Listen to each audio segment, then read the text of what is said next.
back to the night. Last video I was stripping all the components out of it. For this update in this video, we have all the components removed from the pieces. So we've got it cleaned up. I'm probably going to strip this and redo it. But we've got tube sockets removed and the power plugs that were in here. And the tube sockets and the RCA connectors and everything that was in this.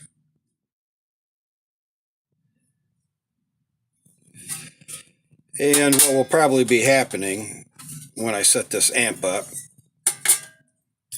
is this little jig that I made here for the speaker output jack. Will sit right down about right there in between the two power tubes, and we'll run through the hole that the previous owner drilled out and put a speaker jack in. So that's not so hard to get to. But anyways,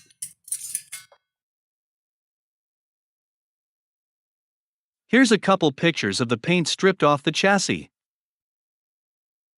We used Citri-Strip stripping gel this time, and it worked quite well. We marked the spots where the extra potentiometers and whatnot were going. Take note of the filled hole. We used a washer and JB Weld to fill a hole that's not going to be used. And here's how the new holes came out. Here, the tab that was used to hold the original indicator lamp was bent over flush, and the cracks filled with JB Weld. Here's a quick look at the back.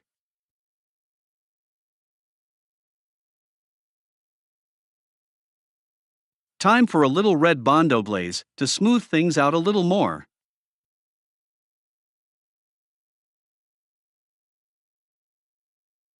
Here's how that turned out after a bit of sanding.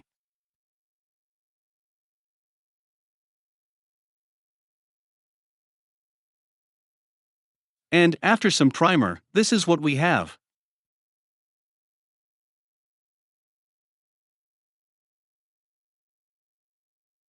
It was decided to add 2 mini toggle switch holes and a hole for an indicator lamp. One last bit of red Bondo glaze.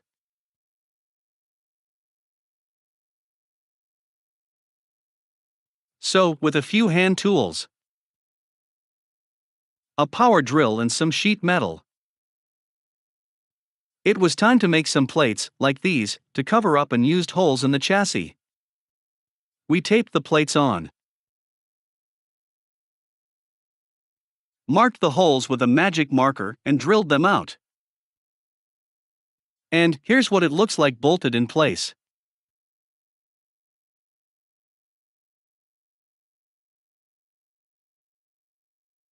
This plate will also hold the speaker impedance selector switch. And here is how it looks installed.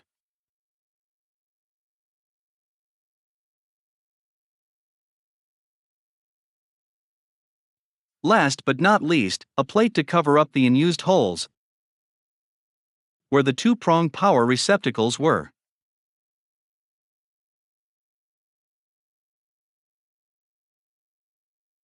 alright, so I got everything painted and it's sat for a bit. Now it should be cured up well enough to put back together and start working on it. And the color that I used is called Almond. It doesn't look much different than the primer color that I used on it, but it's different if you were to see them side by side.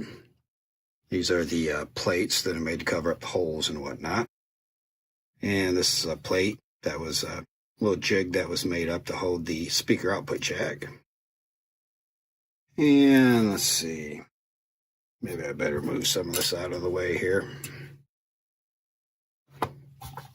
This would be the centerpiece of the chassis that holds the preamp tubes and some switches and whatnot. Not too bad. And this would be the back section of the chassis that holds the transformers and the octal tubes.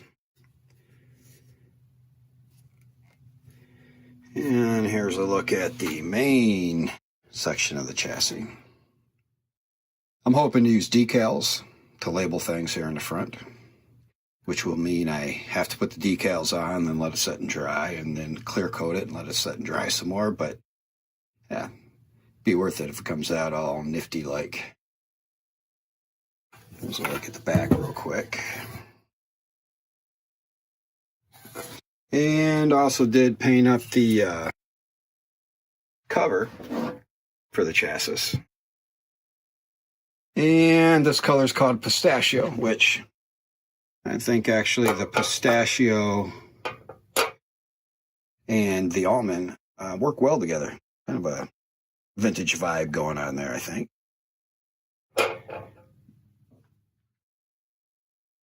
Now, I could have swore I took some pictures when I was painting this, perhaps some video. But if I did, I can't find it. If I find them, I'll add them. If not, I guess the aliens abducted them or something. Yeah. Anyways. So I've got things kind of together here, just to added some components just to get an idea of what's going on, I guess. This would be the power transformer. This would be the output transformer. This would be the speaker output jack. And we've got the 3 octal tube sockets here, and 3 preamp tube sockets here. And these 2 pots here are for the hum balance controls. And this 2-way rotary switch is the speaker impedance selector switch. And this pot here is for the dampening circuit. And up front, we have a cool old school on-off switch, fuse, and indicator lamp, which is a 120 volt indicator lamp. And this will hold the large cap can, whatever you want to call it. It's going to hold the multi-value capacitor, which is going to be 40 microfarad, 20 microfarad, 20 microfarad, and 10 microfarad. And here we've got a couple mini toggle switches and a couple input jacks. And they are for harmonica microphone input jack, high Z mic jack, with a 3-way toggle switch for 3 different impedances for your high Z mic.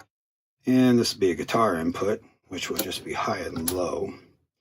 And I may be adding another 2-way switch right here so that you can select a dedicated high Z mic or dedicated guitar, either or, but not both.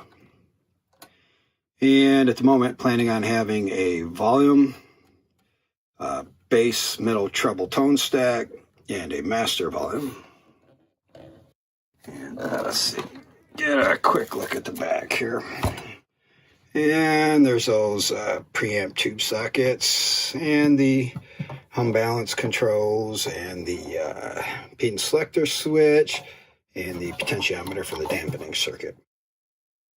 And that's about where we're at for the moment. And it's probably where I'm going to do up another video while I decide for sure just what I'm going to do circuit-wise.